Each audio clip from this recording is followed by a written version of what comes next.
నమస్తే, welcome to NS TV. ముందుగా వార్తల్లోని ముఖ్యాంశాలు.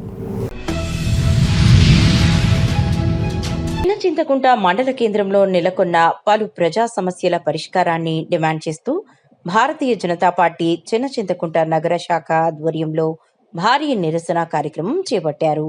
బస్టాండ్ కూడలి నుంచి ర్యాలీగా బయలుదేరిన బీజేపీ నాయకులు, కార్యకర్తలు ఎంపీడీఓ కార్యాలయం వరకు వెళ్లి ఆందోళన నిర్వహించారు.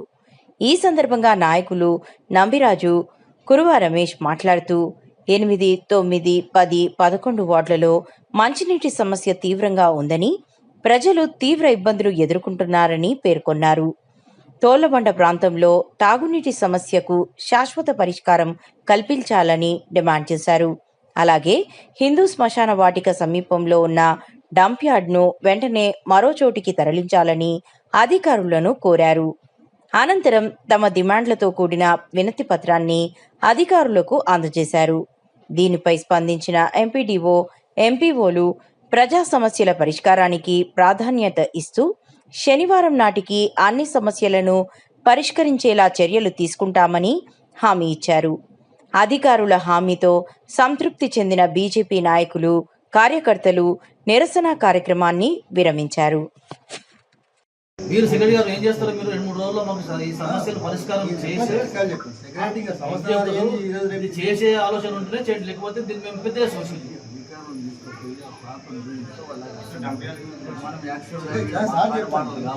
మరి మా మంచినీటి సమస్య పరిష్కారం కాదు. సంవత్సరాల నుంచి కూడా అందులో ప్రధానంగా తోళ్లబండతో పాటు ఇప్పుడు 4 వార్డులు 5 వార్డులు కూడా ఉప్పు నీటి సమస్యతో ఉన్నాం. ఏమనంటే మేము ఇస్తూనే ఉంటాం.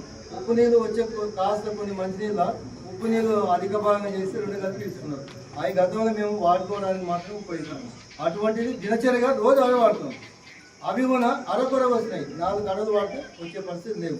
సగం ఊరికి ఈ ప్రాబ్లం ఉంది, సగం ఊరికో మోరీలో పోతున్నాయి, సగం ఊర్లేనో మోరీలో పోతున్నాయి, సగం ఊరికో ఈ పరిస్థితి ఉంది. మరి ఎందుకు వ్యత్యాసం? ఒకటే ఊర్లో ఎందుకు వ్యత్యాసం నడుస్తుంది? ఇప్పుడు వార్డు మెంబర్స్ వచ్చిండ్రు, అధికారులు వచ్చిండ్రు, సర్పంచులు ఉన్నారు, తర్వాత ఫండ్ ఉంది, సఫిషియెంట్ ఫండ్ ఉంది. మాది గ్రామ పంచాయతీలో అడుగుతున్నా డబ్బులు లేవంటారు. డబ్బులు ఏమించేదో అంటారు. మరి అధికారులు అడుగుతున్నా డబ్బులు పుస్తకాలు ఉంది, ఇబ్బంది లేదు. మరి ఎందుకు తాత్కారం చేస్తున్నారు మీరే చెప్తున్నారు. మరి మేము ఎవరిని నమ్మాలి? ఎందుకంటే సగం ఊరికి ఏమైనా ఇబ్బంది, రాజకీయ ప్రెషర్స్ ఏమైనా ఉన్నాయి. మీరు ఉప్పు నీళ్ళు తాగండి, మీరు అంతా కూడా మిమ్మల్ని ఇబ్బంది పెడతామని ఏమైనా పోగట్లే మీకు ఏమైనా ఉంది, ఆలోచన ఉంది, ఓపెన్ చెప్పండి. మేము ఇప్పుడు ఎందుకంటే 1 రోజు 2 రోజులు కాబట్టి మనుషులం కాబట్టి మేము సహనం ఊరికి ఇన్ని రోజులు ఉన్నాయి. మీరు చెప్పండి, మీరు ఏం అడగవద్దు. మేము ఏమైనా అడిగితే మిమ్మల్ని కేసులు చేపిస్తాం, మిమ్మల్ని అరెస్ట్మెంట్ చేస్తామని మీకు ఏమైనా అట్లా ఏమైనా ఉంటే ఊపుకుంటాం. ఇది గ్రామం హెడ్ క్వార్టర్ ఈ పరిస్థితి ఉంటే గ్రామాల పరిస్థితి ఉంది. ఈరోజు ఎక్కడ కూడా గ్రామాలు ఏ గ్రామాల నాకు తెలిసి పరిస్థితి లేవు ఇట్లా.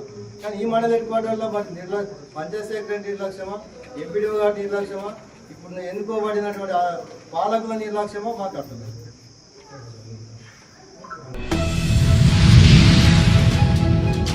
రావులపాలెం మండలం కేతరాజుపల్లి గ్రామ పంచాయతీ వద్ద నిర్వహించిన ప్రజా దర్బార్ కార్యక్రమానికి కొత్తపేట నియోజకవర్గ MLA Bandaru Satyanandarao EV motor వెహికల్పై చేరుకొని ప్రత్యేక ఆకర్షణగా నిలిచారు.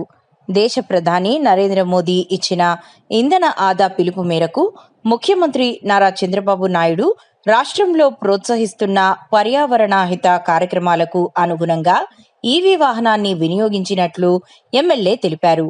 ఈ సందర్భంగా ఎమ్మెల్యే మాట్లాడుతూ భవిష్యత్తు తరాలకు స్వచ్ఛమైన పర్యావరణాన్ని అందించడం ప్రతి ఒక్కరి బాధ్యత అని, పెరుగుతున్న ఇంధన వినియోగం మరియు కాలుష్యాన్ని తగ్గించడానికి ఈవీ వాహనాల వినియోగం ఎంతో అవసరమని, విద్యుత్ ఆధారిత వాహనాలు ఇంధన వ్యయాన్ని తగ్గించడంతో పాటు పర్యావరణ పరిరక్షణకు దోహదపడతాయని తెలిపారు.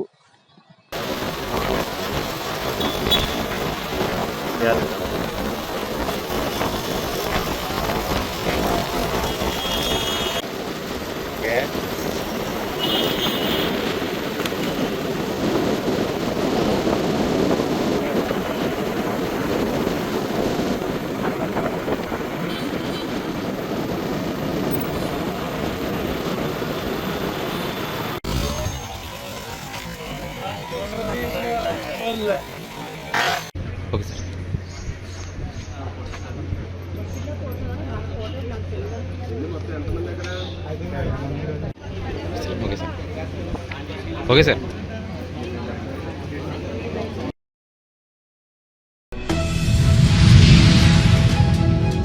వైసీపీ పేటీఎం బ్యాచ్ల ప్రొఫెసర్ నాగేశ్వరరావు వ్యవహరిస్తున్నారని, హైదరాబాద్లో కూర్చుంటే ఆంధ్రప్రదేశ్లో కూటమి ప్రభుత్వం చేస్తున్న అభివృద్ధి కనిపించదని ప్రొఫెసర్ నాగేశ్వరరావును ఉద్దేశించి కాకినాడ రూరల్ శాసనసభ్యులు పంతం నానాజీ వ్యాఖ్యానించారు. కాకినాడ రూరల్ మండలం రమణయ్యపేట గంగరాజు నగర్ రోడ్ నంబర్ 4లో ఉన్న జనసేన పార్టీ కార్యాలయంలో రూరల్ శాసనసభ్యులు పంతం నానాజీ మీడియా సమావేశం నిర్వహించారు.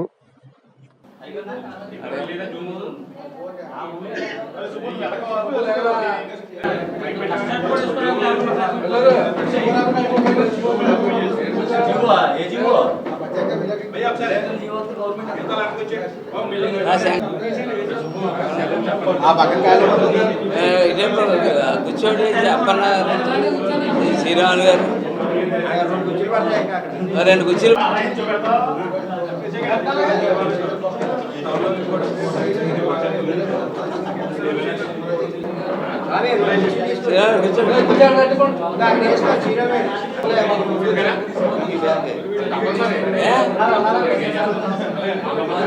అలాంటేనా వస్తారా ఢిల్లీ బాట పేరు చెప్పి గిరిజన ప్రాంతాల్లో 1005 కోట్లు తెచ్చారు. ఇవన్నీ ఢిల్లీ వెళ్ళి చేసి పనులు కేంద్ర ప్రభుత్వంలో చర్చలు చేసి గారి దగ్గర వెళ్ళామంటే ఒకళ్ళు ఒప్పాడ బీచ్ పరిస్థితి ఎలా ఉంది, ఒప్పాడ ఊరు పుట్టుకుపోతుంది.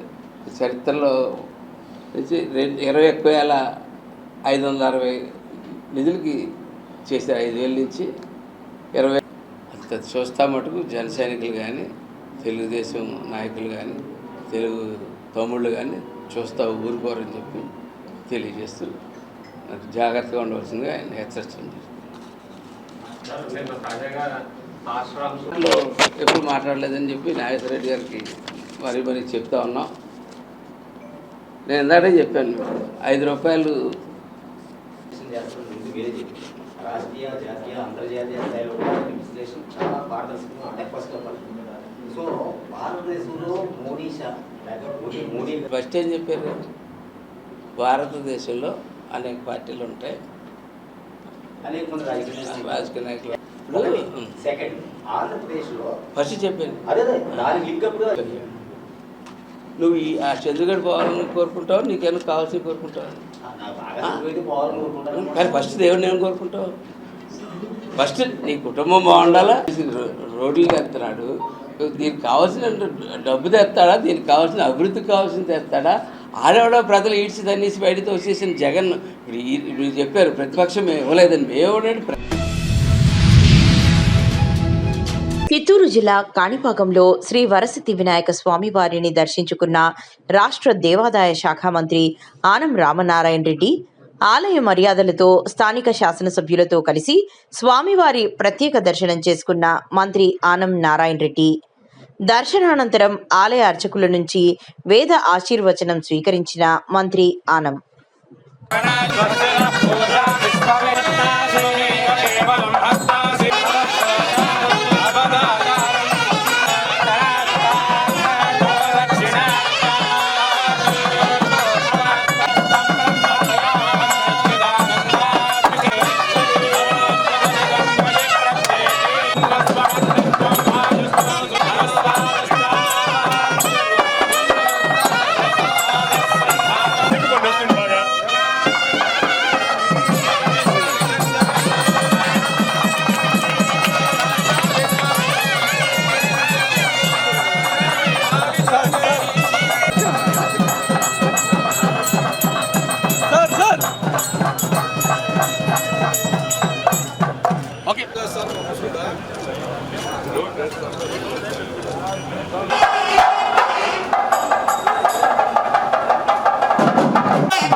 చిత్తూరు జిల్లా పూతలపట్టు నియోజకవర్గం బంగారుపాలెం మండలంలో నూతనంగా నిర్మించిన శ్రీ సీతారాముల వారి గుడి కుంభాభిషేక మహోత్సవం ఘనంగా నిర్వహించారు. గణపతి పూజ, కలశ పూజ నిర్వహించి వేద పండితులు నిర్వహించిన ముహూర్తానికి స్వామివారి విగ్రహాన్ని ప్రతిష్ఠించారు. అనంతరం హోమాలు నిర్వహించి స్వామివారికి అభిషేకాలు, ప్రత్యేక పూజలు నిర్వహించారు. అఖండ జ్యోతి వెలిగించి రామకోటి భజనలు పాడారు. అనంతరం భక్తులకు తీర్థ ప్రసాదాలు అందజేశారు. అన్నదాన కార్యక్రమం నిర్వహించారు. ఈ కార్యక్రమంలో కుర్మాయిపల్లి గ్రామస్తులు, చుట్టుపక్కల గ్రామాల ప్రజలు అధిక సంఖ్యలో విచ్చేసి స్వామివారిని దర్శించుకున్నారు.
हेलो हेलो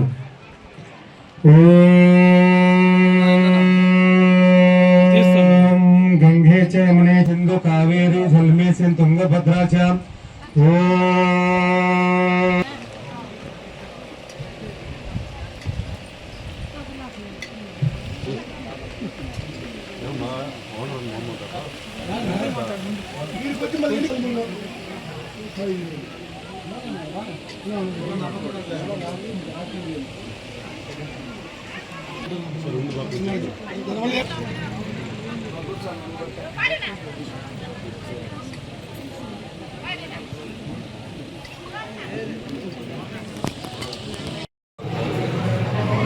నిలబెట్టేసి అందరూ ఒక షాట్ నిలబెడేస్తారు అట్లా అందరూ ఒకసారి నిలబెట్టేస్తారు.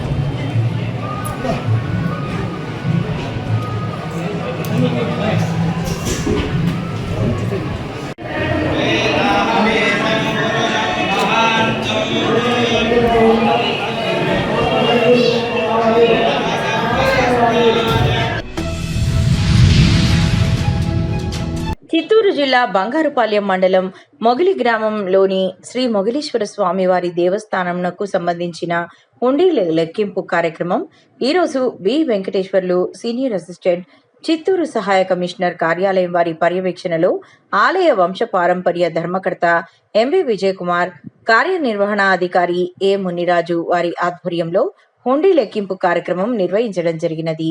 85 రోజులకు గాను దేవస్థానం హుండీల ద్వారా 4,62,417 రూపాయలు, అన్నదానం హుండీల ద్వారా 55,953 రూపాయలు రావడం జరిగినదని తెలిపారు.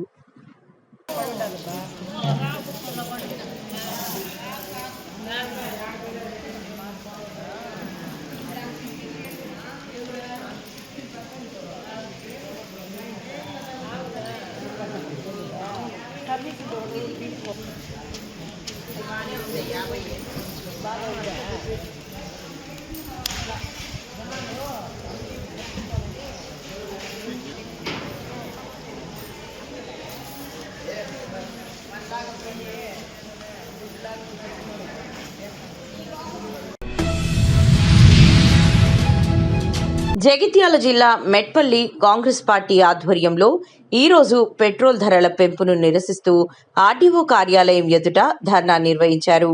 పట్టణ కాంగ్రెస్ అధ్యక్షుడు ఎండి రైసుద్దీన్ అధ్యక్షతన జరిగిన ఈ కార్యక్రమంలో municipal chairman Mailarapu Limbadri, vice chairman Omkar Naveen, కౌన్సిలర్లు, కాంగ్రెస్ పార్టీ నాయకులు పాల్గొని ఆర్డీఓకు వినతి పత్రం సమర్పించారు. ఈ సందర్భంగా మున్సిపల్ చైర్మన్ మైలారపు లింబాద్రి మాట్లాడుతూ పెట్రోల్ ధరలు పెరగడం వల్ల అన్ని నిత్యావసర వస్తువుల ధరలు కూడా పెరిగి ప్రజలపై అదనపు భారం పడుతోందని అన్నారు.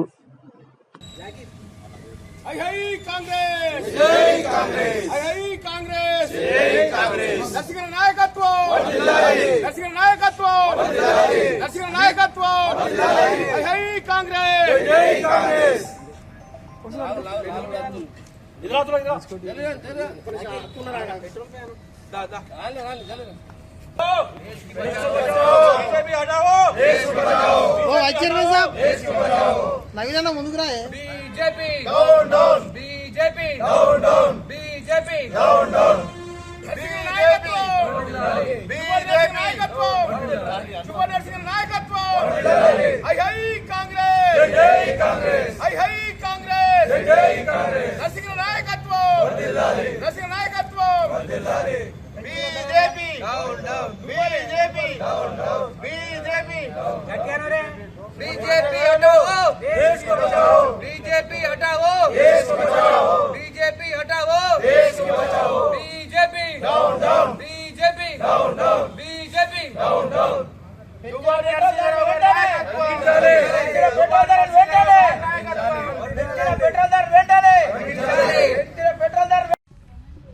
ఈరోజు ఏదైతుందో కార్యక్రమం నరసింహారావు చేసిన అభివృద్ధిని చూసి ఓర్వలేక బీజేపీ నాయకులు ఇదంతా చేసి సరైన పద్ధతి కాదు. నరసింహారావు ఇవాళ బియ్యం అడ్లు కొనుగోలు కానీ మక్కల కొనుగోలు కానీ తన నుండి ఎంత చేస్తుండో ప్రజలకు తెలుసు. పింఛన్లు కానీ ఇంట్లో హౌసింగ్ లోన్ కానీ కొత్త పింఛన్లుగా వార్డుకు ఇచ్చే ప్రయత్నం నరసింహారావు చేస్తుండు. నరసింహారావు చేసిన ప్రభుత్వం నరసింహారావు చాలా బాగా చేస్తుండు. నరసింహారావు చూసి ఓర్వలేక ఇవన్నీ ప్రజలు ఏదో కామెంట్ చేస్తున్న సరైన పద్ధతి కాదు. మీరందరూ కలిసి కరెక్ట్ నరసింహారావు ఇవ్వాలంటే మేము చర్చకు రెడీ ఉంటాము. నరసింహారావు అభివృద్ధి మేము బరాబరికి పెడతాం. ఇలా 5 లక్షల లోన్ ఇచ్చింది ఎవరు ఇచ్చారు? 5 లక్షలు ఇచ్చారు. మీ టీఆర్ఎస్ ప్రభుత్వం ఏమి ఇచ్చారు? 50 ఎక్కువ ఇల్లు సరిగా ఉన్నదా? ఇలా నరసింహారావు తన కృషి కొద్ది పనిచేస్తున్నాడు. తన యొక్క చైర్మన్గా బాధ్యత తీసుకొని వాళ్ళు నానా ఆశయాలు పెంచుకోవాలి. నానా ఆశయాలు ఎట్లా చేసిండు, నేను అట్లా అభివృద్ధి అంత చెప్పి నరసింహారావు చాలా అభివృద్ధి చేస్తున్నాడు. నరసింహారావు ధన్యవాదాలు. నరసింహారావు జై కాంగ్రెస్, జై కాంగ్రెస్. ఈరోజు బీజేపీ ప్రభుత్వం డీజిలు పెట్రోలు ధరలు పెంచిన కారణంగా ఈరోజు ఆర్డీఓ గారికి వినతిపత్రం ఇవ్వడం జరిగింది. ఇది వెంటనే రేట్లు తగ్గించాలని కోరుకుంటున్నాం. కాంగ్రెస్ ప్రభుత్వం నరసింహరావు గారి ఆధ్వర్యంలో మన మెట్పల్లి సుందరీకరణ అవుతున్నది. అలాగే పింఛన్లు, ఇందిరమ్మ ఇల్లు అన్నీ ఇవ్వడం జరుగుతున్నది. ఇంకా ఇప్పుడు జూన్లో మనము పింఛన్లు కూడా ఓపెన్ చేయడం జరుగుతుంది. అప్పుడు అందరూ కూడా రాసుకొని అందరూ మనము తీసుకోవాల్సిందే కోరుతున్నాను. బీజేపీ ప్రభుత్వం అసంబద్ధంగా పేద మధ్యతరగతి కుటుంబాలపై పెనుభారం మోపే విధంగా పెట్రోల్ డీజిల్ ధరలు పెంచడం జరిగింది. ఈ పెంపు ఎందుకోసం అని చెప్పి బీజేపీ ప్రభుత్వాన్ని బీజేపీ నాయకులను అడిగితే వారు అంతర్జాతీయ మార్కెట్లో క్రూడాయిల్ ధరలు పెరుగుతున్నాయి కాబట్టి ఇక్కడ కూడా పెరుగుతున్నాయని చెప్తున్నారు. అసలు విషయం ఏంటని చెప్పంటే రష్యా నుంచి మనము ముడి చమురు దిగుమతి చేసుకున్నప్పుడు మన బ్యారెల్ $49. అప్పుడు మన పేద మధ్యతరగతి కుటుంబాలకు ఎలాంటి ఉపశమనం లేదు. వాళ్ళ పెట్రోల్ ధరలు, డీజిల్ ధరలు ఎలాంటి తగ్గుదల లేదు. ఆ డబ్బులేమో మోడీ గవర్నమెంట్ జేబులు వేసుకున్నది. ఇప్పుడేమో అంతర్జాతీయంగా రేట్లు పెరిగినాయని చెప్పి రేట్లు మొత్తం పెంచడం జరుగుతుంది. అదేవిధంగా వారి సన్నిహితుడు ఎవరంటే అదాని రష్యా నుంచి చమురు దిగుమతి చేసుకొని విదేశాలకు అమ్మడం జరుగుతుంది. అదే భారతదేశ ప్రజలను మొత్తం మంది కూడా రేట్లు పెంచుకుంటా విపరీతమైన ఇబ్బందులకు గురి చేస్తుంటూ ఈరోజు రాహుల్ గాంధీ గారు ఒకటే మాట చెప్తున్నారు, ఈ దేశం ఆర్థిక సంక్షోభంలోకి వెళ్ళిపోబోతుంది కాబట్టి తస్మాత్ జాగ్రత్త దేశ ప్రజలరా అని చెప్పి హెచ్చరించడం జరుగుతుంది. అదేవిధంగా ఈ దేశంలో రాహుల్ గాంధీ గారు చెప్పినట్టు ఆర్థిక సంక్షోభం జరగబోతుంది. ఎందుకోసం అంటే ఇంతకుముందున్న 15 మంది ప్రధానమంత్రులు మొత్తం కూడా చేసిన అప్పు 56 లక్షల కోట్లు. ఇప్పుడు 10 సంవత్సరాల లోపల మోడీ చేసిన అప్పు ఎంత అంటే 170 లక్షల కోట్లు. ఈ విధమైన ఆర్థిక సంక్షోభం రాబోతుంది కాబట్టి తస్మాత్ జాగ్రత్త ప్రజలారా, రేపటి రోజు బీజేపీని గద్దదించండి, ఈ దేశాన్ని కాపాడండి. జై కాంగ్రెస్, జై జీవన్ నాయకత్వం. భారతదేశంలో వేగంగా పెరుగుతున్న న్యూరలాజికల్ వ్యాధుల్లో పార్కిన్సన్స్ వ్యాధి ఒకటిగా మారుతోందని Medicover hospitals Secunderabad neuro sciences నిపుణులు తెలిపారు. ముఖ్యంగా 60 సంవత్సరాల పైబడిన వారిలో ఈ వ్యాధి అధికంగా కనిపిస్తోందని, ఆలస్యంగా గుర్తించడం వల్ల రోగులు క్రమంగా స్వతంత్ర జీవనాన్ని కోల్పోతున్నారని వైద్యులు హెచ్చరించారు. మెదడులో డోపమైన్ ఉత్పత్తి చేసే కణాలు క్రమంగా దెబ్బతినడం వల్ల ఈ వ్యాధి వస్తుందని నిపుణులు వివరించారు. చేతులు వణకడం, కాళ్ళు గట్టిపడడం, నడకలో అస్థిరత, శరీర కదలికలు మందగించడం, తరచూ పడిపోవడం, మాట్లాడడంలో మరియు రోజువారీ పనుల్లో ఇబ్బందులు వంటి లక్షణాలు కనిపిస్తాయని తెలిపారు. వాళ్ళ చేతి రాత మారిపోవడం జరగడం కానీ, లేకుంటే వాళ్ళు అంతకుముందు టీ కాఫీ తాగినా కూడా చేయి వణకడము, ఇలాంటివి చిన్నవన్నీ ఫస్ట్ మొదలవుతాయి. సో అలా సంవత్సరం గడుస్తున్న కొద్దీ తీవ్రతరం పెరుగుతుంటుంది, జబ్బు తీవ్రతరం కూడా పెరుగుతున్న కొద్దీ వాళ్ళు టైట్ అయిపోవడం జరగడము, వాళ్ళ రోజువారీ కార్యక్రమాలు నెమ్మదించడము, నడక.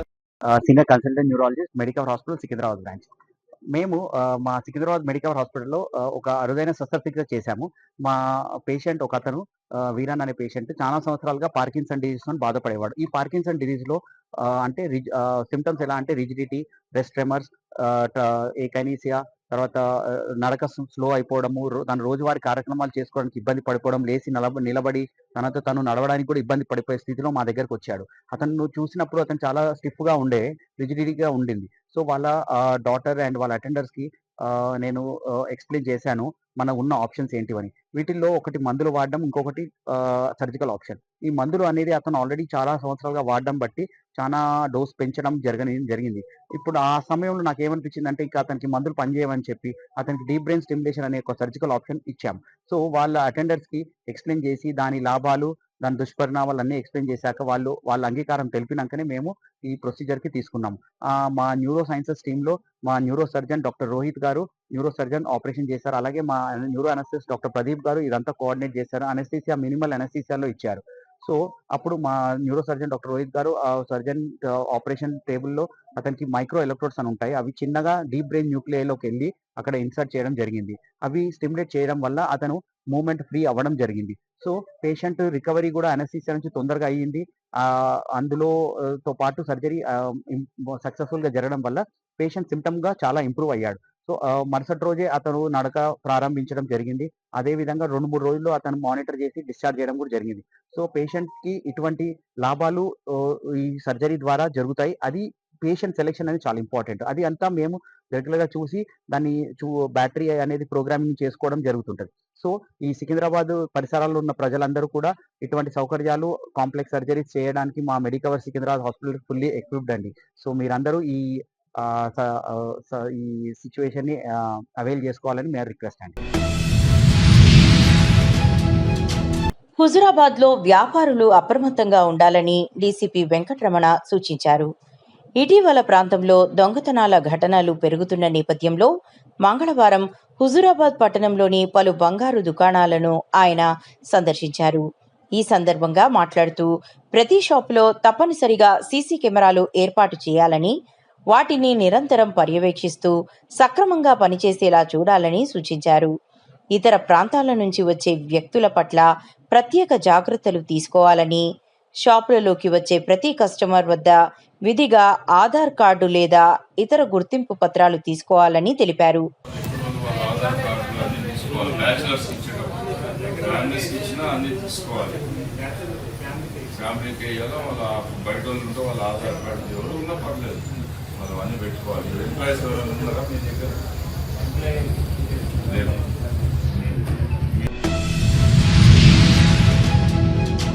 పలమనేరు గంగవరం ఎంఆర్ఓ కార్యాలయంలో కలెక్టర్ సంతకం ఫోర్జరీ ఘటన కలకలం రేపింది. అధికారుల పేరుతో నకిలీ సంతకాలు చేసి పత్రాలు రూపొందించినట్టు ఆరోపణలు వెలువడుతున్నాయి. ఈ ఘటనపై స్థానిక ప్రజలు తీవ్ర ఆందోళన వ్యక్తం చేస్తున్నారు. సమాచారం అందుకున్న ఉన్నతాధికారులు ఘటనపై విచారణ ప్రారంభించినట్లు తెలుస్తోంది. నకిలీ సంతకాలతో ప్రభుత్వ పత్రాలు తయారు చేసిన వారిపై కఠిన చర్యలు తీసుకోవాలని ప్రజలు డిమాండ్ చేస్తున్నారు.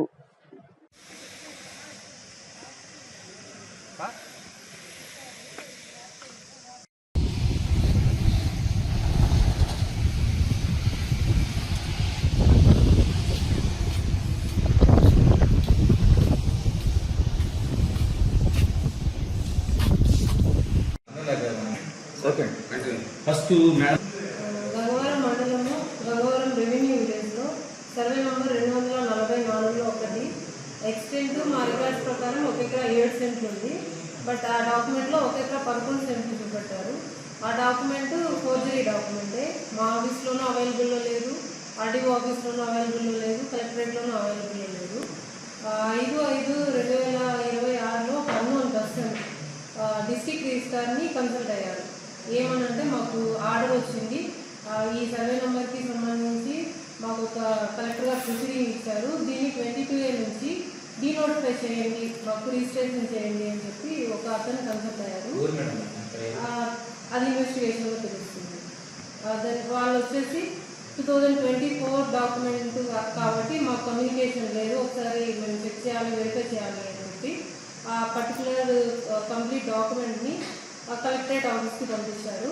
కలెక్టరేట్ ఆఫీస్లో అక్కడున్న ఈ ఆఫీస్ నెంబర్లు, ప్రొసీడింగ్ నెంబర్లు క్రాస్ చెక్ చేసి ఈ డాక్యుమెంట్ మేము ఇచ్చింది కాదు అని చెప్పి కన్ఫర్మ్ చేశారు.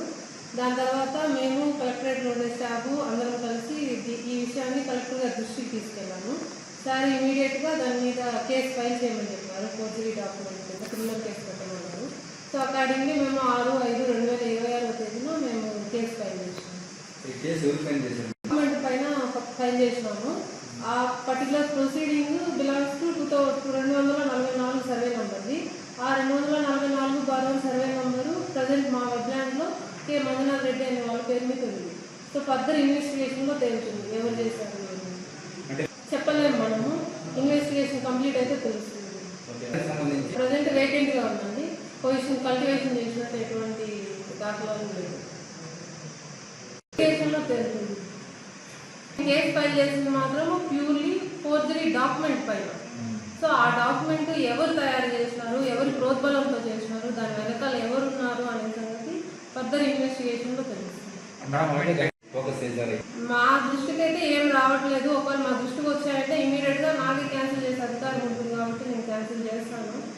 ఒకవేళ మీ దృష్టికి ఏమైనా వస్తే కూడా తీసుకొస్తే నేను ఫర్దర్ ఇన్వెస్టిగేషన్